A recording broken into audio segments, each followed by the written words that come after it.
Welcome to That's Joy, the podcast. I'm your host, Cece Calbanero, and I'll be sharing stories of miracles, God moments, and unpacking the truth behind what joy truly means. My friend, when God gives you a direct call on your life, be sure to answer it. Here's to answering my call together.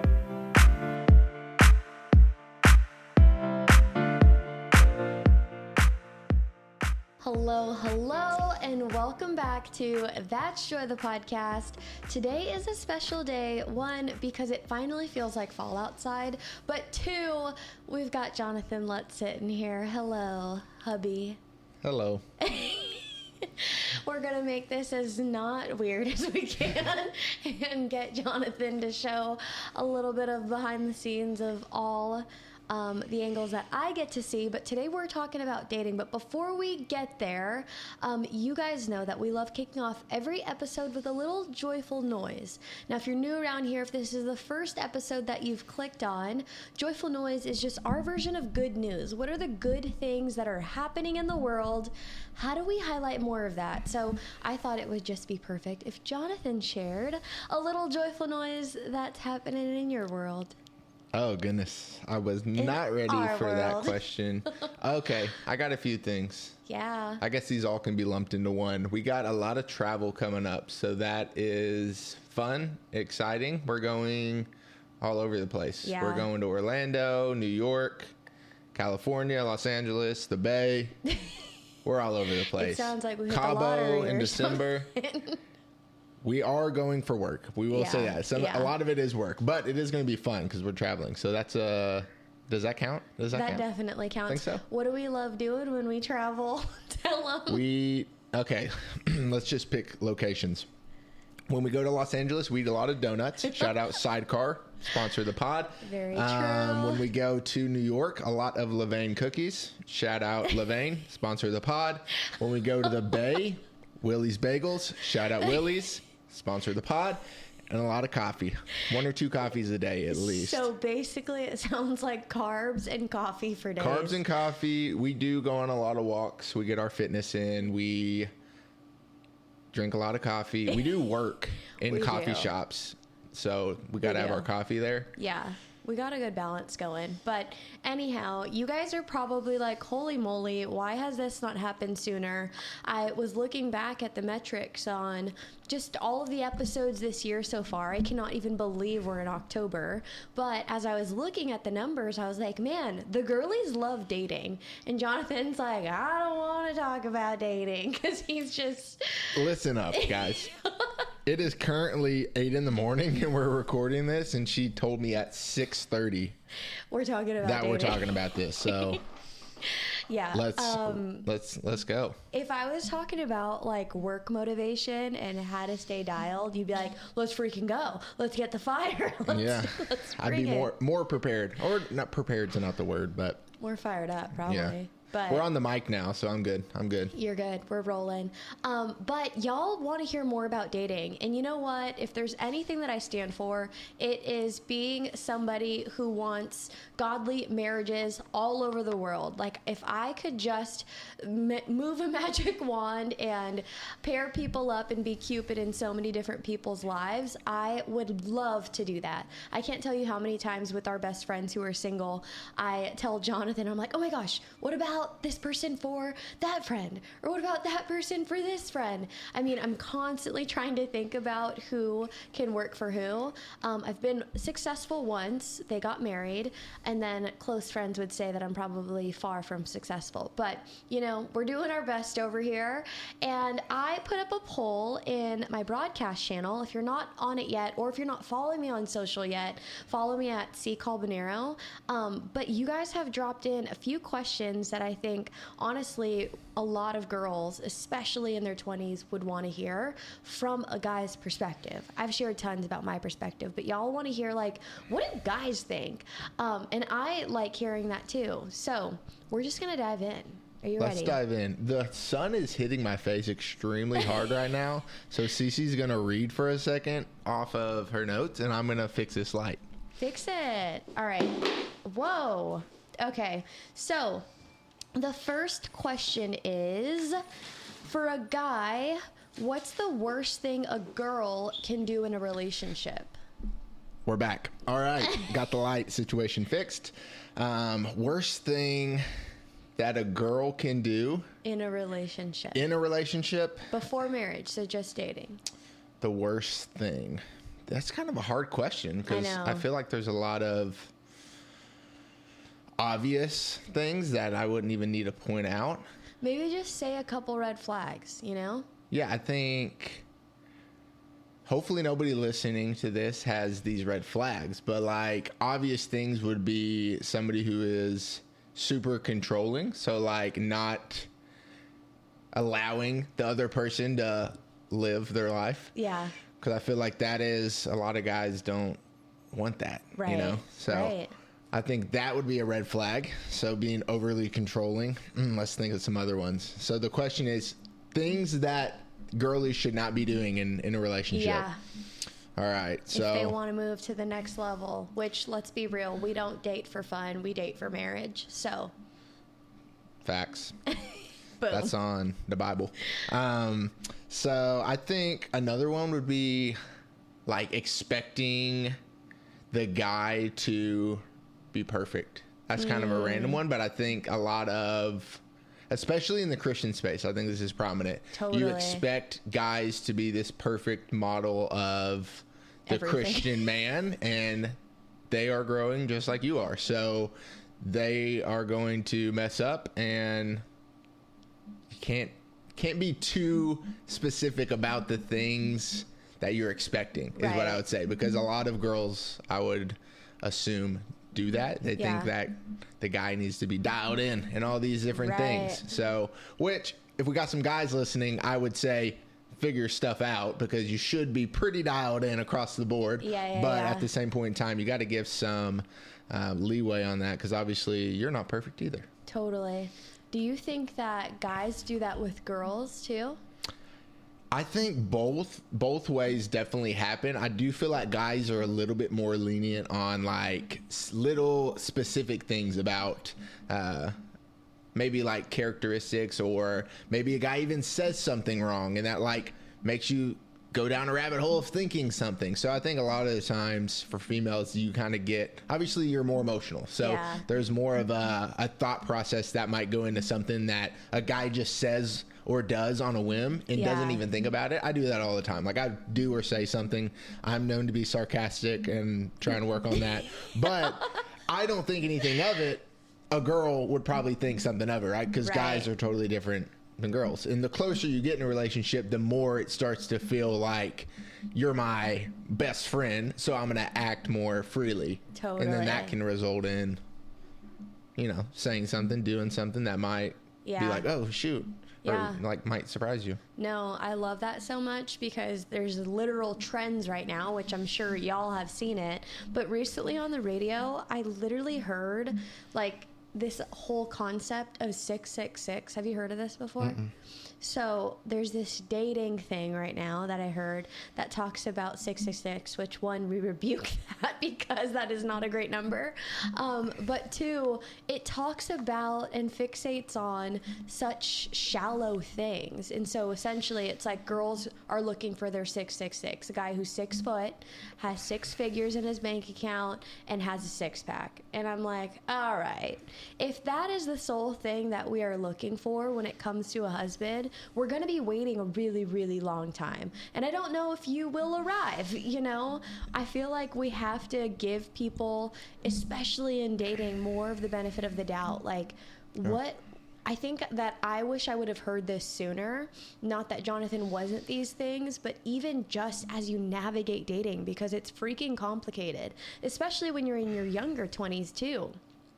But you could be led astray so easily. But truthfully, it's like, what are those conversations like? I think so much in marriage today, I'm like, we talk all day, every day. Like, that's the thing that you do the most with the person that you're with. If you don't like talking to them, for regards, like, let alone all the 6-pack and how much money they have and all that stuff, I'm like, do you enjoy their presence? You know, I feel like that is a telling question that you should be asking asking. Yeah. So I just had another one come to mind too. Yeah. I think this definitely happens a lot, and females are. This is kind of like a. I don't know if a stigma would be a word, but like females are kind of put on as this to happen a lot. So I would say don't be overly like trying to, I want to look through your phone all the time or not trusting. Yeah. I feel like that is really common. That is a red flag and also an extreme put off, because you're like, okay, this person doesn't trust me, which that's not gonna work well in the long term. So I would say trust the person if you don't trust the person you're with, you shouldn't be with them. 100%. So if you're overstepping on like wanting to look at everything they're doing, or always trying to like check their phone or whatever the situation may be, I feel like that's red pretty flag. common. Red flag. Yeah. Extreme red flag. It's in the ick department. Okay, next question. How do you guys manage to have a good friendship with girls? Tips, please. I'd almost guess like this question is more so asking, when you're in a relationship, how do you continue to have the opposite friends at sex? the opposite sex? Yeah. Well, I would say first and foremost, it shouldn't be your best friend. Opposite sex should not be your best friend. Yeah. So I think that is actually pretty common nowadays for a guy to have a friend that's a girl and they're like best friends and they tell everything to each other, and like I think that's not a good move. Yeah. I would say if you're gonna hang out with a opposite sex person, you should be with your spouse. Yeah. Unless it's a situation where it's like it's a work situation or something like that. Obviously that's a little bit different. But like if your girlfriend's going to this guy's house to hang out with him and you're not there, that's weird. That's a red flag. So I think you need to be the guy, the girl, whichever one it's in, the relationship, the friend. They need to be friends with that other person as well. 100%. I agree.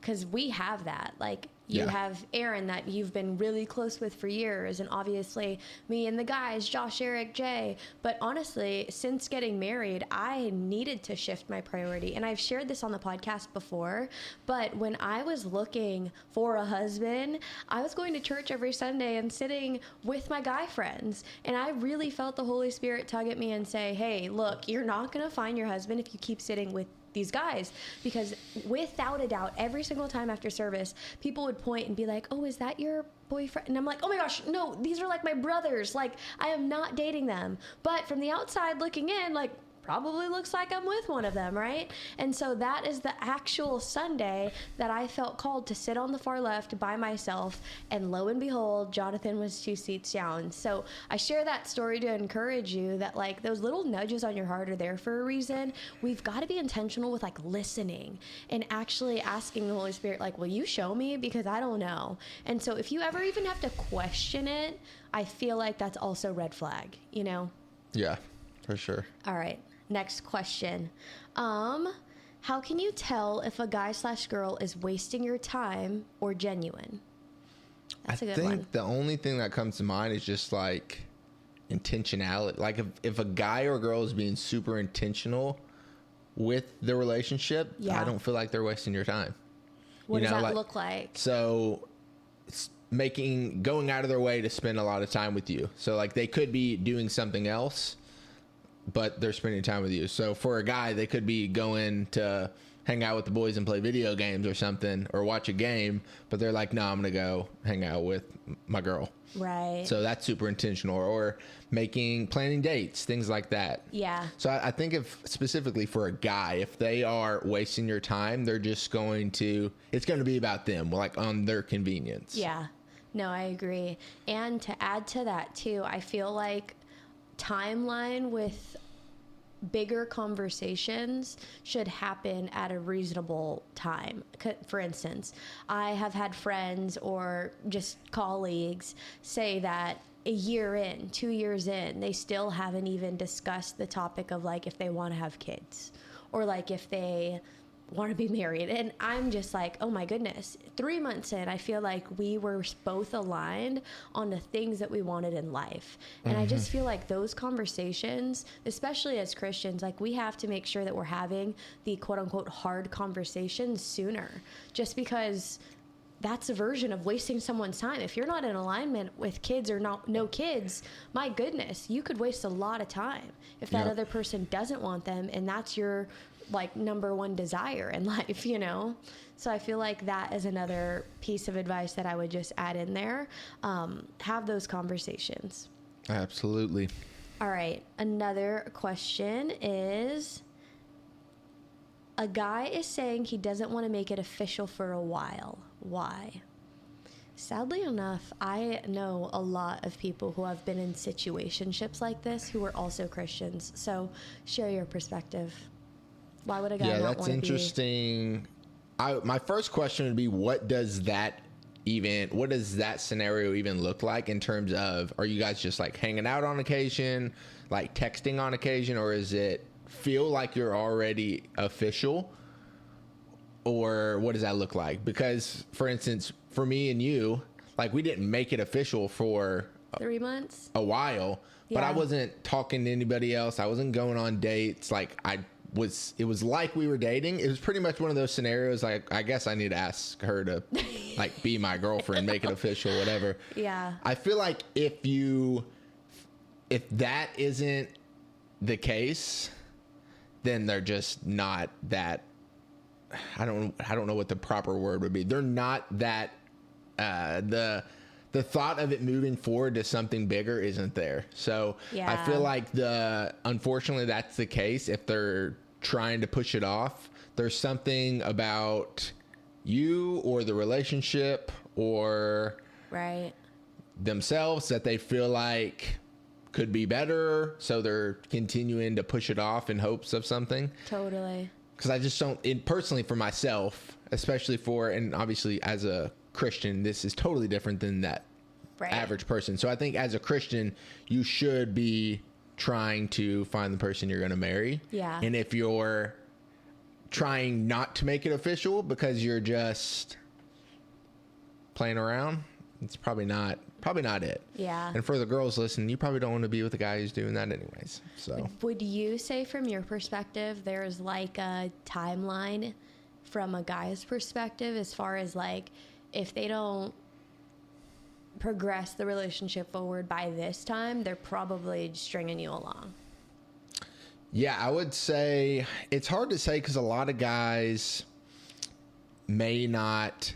Once again, it's one of those scenarios, I don't know the situation exactly, but if it's like you're friends with this person, maybe you text on occasion, they may not think that you're interested, so they are not doing anything to further it. But if you guys are actively talking and like going on dates and they're like, yeah, I don't want to make it official. Yeah. I think that's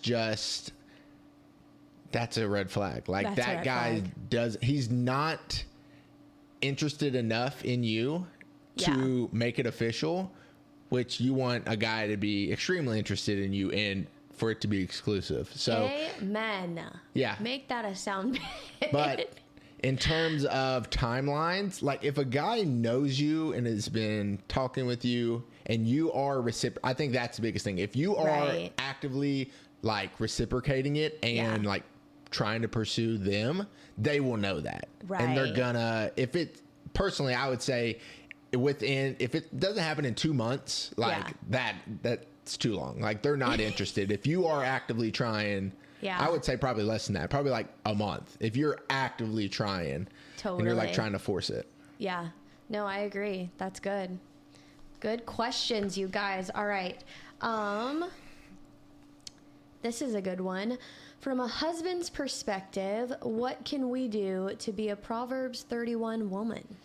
Remind me of the verse. Let's just pull it up. I know the idea of it, but I don't remember the exact verse. Let me just actually read it. I am the king of knowing verses, but not knowing verses, if you know what I mean. Like I know what the idea of them. Yeah. Okay, so the wife of noble character. A wife of noble character who can find. She is worth far more than rubies. Her husband has full confidence in her and lacks nothing of value. She brings him good, not harm, all the days of her life. She selects wool and flax and works with eager hands. She is like the merchant ships bringing her food from afar. She gets up while it is still night. She provides food for her family and portions for her female servants. She considers a field and buys it. Out of her earnings, she plants a vineyard. She sets about her work vigorously. Her arms are strong for her task. She sees that her trading is profitable, and her lamp does not go out at night. In her hand, she holds the distaff and grasps the spindle with her fingers. She opens her arms to the poor and extends her hands to the needy. When it snows, she has no fear for her household, for all of them are clothed in scarlet. She makes coverings for her bed. She is clothed in fine linen and purple. Her husband is respected at the city gate, where he takes his seat among the elders of the land. She makes linen garments and sells them, and supplies the merchants with sashes. She is clothed with dignity and strength. She can laugh at the days to come. She speaks with wisdom, and faithful instruction is on her tongue. She watches over the affairs of her household and does not eat the bread of idleness. Her children arise and call her blessed, her husband also, and he praises her. Many women do noble things, but you surpass them all. Charm is deceptive and beauty is fleeting, but a woman who fears the Lord is to be praised. Honor her for all that her hands have done, and let her works bring her praise at the city gate. Boom. Boom. Yeah. And the question was, how do you? The question was, from a husband's perspective, what can we do to be Proverbs 31 women? I think I wouldn't get caught up in being a Proverbs 31 woman. I would just focus on being a good Christian. Yeah. But in terms of being a good wife, the things that I would say a guy wants is just somebody who is taking care of them is not the word, because you don't want to be their mom. Right. But you want to, a guy wants somebody who is going to, like in there, somebody who is taking care of the family, or somebody who is, what's the word I'm thinking of here? Help me out with this. Like somebody who wants to do things for her spouse or do things for the kids. And it's not a situation where they feel like girl power, I'm too good for this, or I'm above this. Right. I think that is, especially in our society today, don't get me wrong, we love a female entrepreneur, we love a female boss, we love that. But at the same point in time, there are things that a guy is going to want out of a female. Right. So I think that aspect is you don't have to, do all the dishes. You don't have to do all the cleaning. Like, that's not what I'm saying. I'm not saying the female only does that. Yeah. I'm saying a guy wants a female who is going to help in those things. Totally. And is not going to like shy away from that. Yeah. So pretty much I think just the general idea of that is that somebody who is taking care of the family, somebody who is, and I think this goes for the guy as well. Like it's pretty similar. What a guy needs to do and what a female needs to do in a relationship, a Christian relationship, are pretty much the same. The only difference is I think the guy has a stronger responsibility in protection, in providing, I was just gonna say in that. Most instances. Right. But yeah, I think the concept of just be a good Christian, number one. So fear the Lord. Yeah. Like it ended with that. That's the general idea. Fear the Lord. Yeah. Serve your family. Right. Not just your husband, but your kids, whatever your family's comprised of. And then just, Yeah. No, I think good. If you're just being a good Christian, that you're going to cover those bases. Like you're going to want to serve people. That is literally what we're here to do. We're not here to serve ourselves. Right. No, I feel like as I'm reading that back too, I'm just thinking, man, it's outlining like, be a good person, like be a good Christian, as Jonathan is saying, all of the different descriptive words there. I mean, even not just serving within the home, but serving outside of the home. Like, what's your heart like? I think the way that you can practically do this is, again, like run to Jesus and run to his feet and ask him to change the parts in you that you know that you want to grow out of.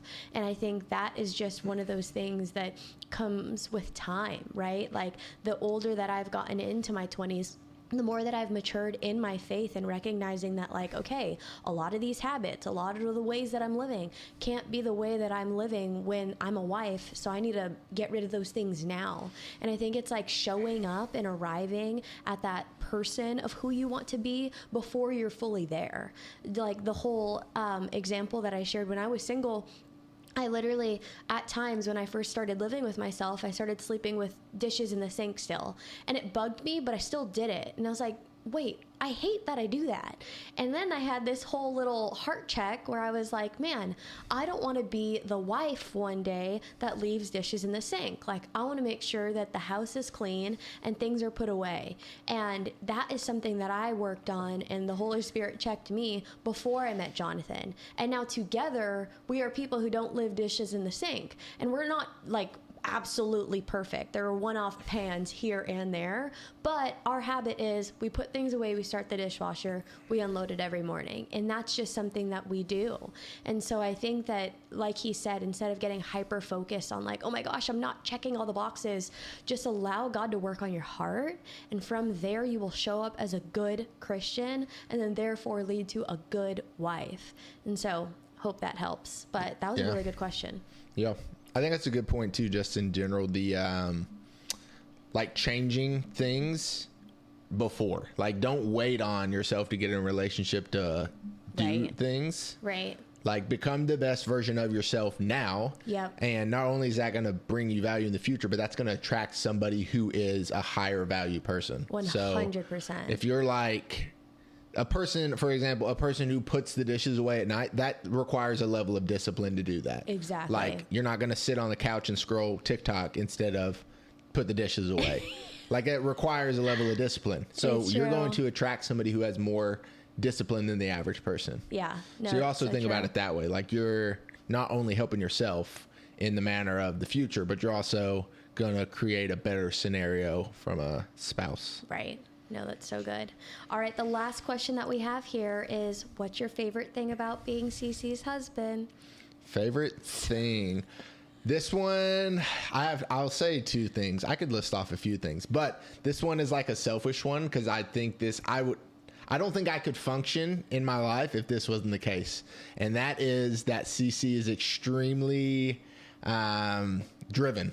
Me and her are very similar in that we are both want to pursue a lot of things in life. Yeah. So that is two things: inspiring, but also at the same point in time, I want to, work hard myself. Right. So it would be hard if the person I was with didn't have that same level of or degree of that drive. Totally. Because then it would just be like a battle of, why do you not want to spend time with me? Or why do you want to do more work at night? Like, me and Cece will sit on the couch and edit content or work almost every night. Like, it's pretty much what we do. Yeah. And that's not to say that's right or wrong, but that's what we do. And right? It's what we love. Exactly. Doing right it's now, not like we're forcing ourselves to do it. Yeah. In this season, it's not forever, but I think that drive is one of my favorite things.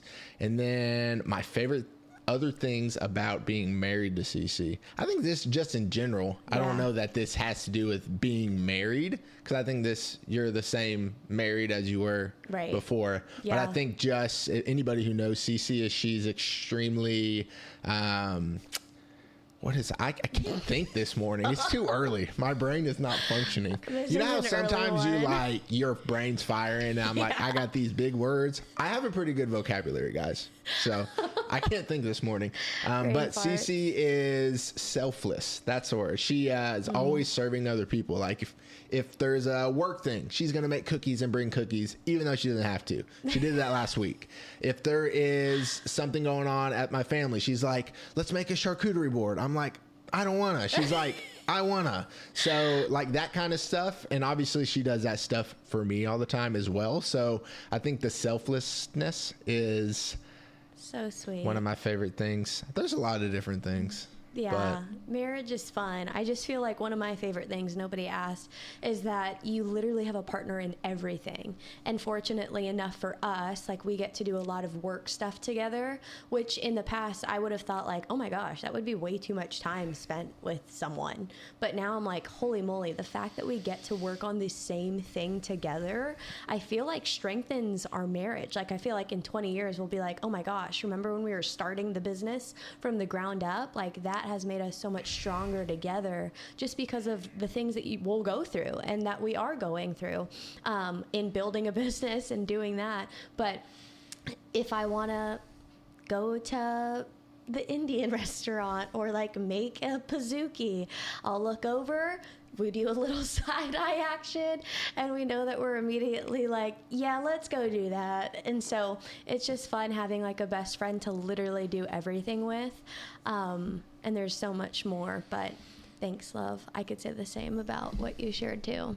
Of course. I thought you were going to say, my love for baking or something. No. She does love to cook, which is great. Yeah. I like cooking, but I would rather be working than cooking. Yeah. If you guys saw my meals when Cece's not here, you would laugh. It's just like ground beef in a bowl with some barbecue sauce and some rice. So like, true. That's what I eat. Well, So. Any last words for the girly who's single?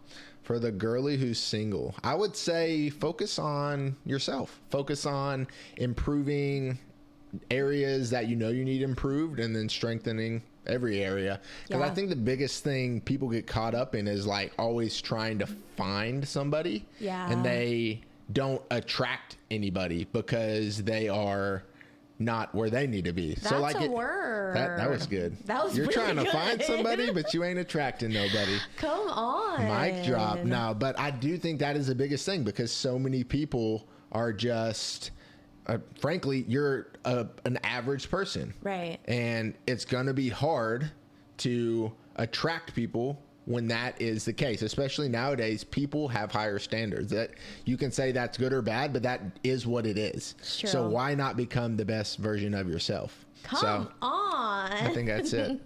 And that was for free, everyone. Well, Jonathan, thank you so much for being here. I know that this conversation has blessed some girlies out there, and I just want and would love to know if there's a certain part of this episode that really resonated with you, or you're like, hold the phone, we need a part 2. Please let me know what that is. You can text me at 615-813-4813. And if you're not following me on social yet, you can follow me at CCALBONERO on Instagram and on TikTok. And you can follow That Show the podcast too. Jonathan, where could they follow you? Lutz Jonathan _ on all things. All things. All things. If you've not yet subscribed, rated, or left a review for That Joy, it would mean the world if you did that. It takes 2 minutes. Run to Apple, write in a little blurb about your favorite episode or how That Joy has impacted you. Drop a 5 stars, then run to Spotify and do the same. It means the world. So thank you so much for taking the time to go the extra mile for me. And I'll never leave a That Joy episode without saying, if you have even the smallest desire to meet the creator of the universe, or if you've already been saved but you're not really free, I want to invite you to sit at the table of plenty with me and so many others. I'm telling you, there's abundance here. There's joy here. God is for you. He is not against you. All you have to do is invite him into your heart right now. He's waiting for you. He wants to meet with you. And friend, I'm so proud of you. Thank you so much for being here. I love you. God loves you. Jonathan loves you. And until next time, we'll talk to y'all next time. Thanks so much.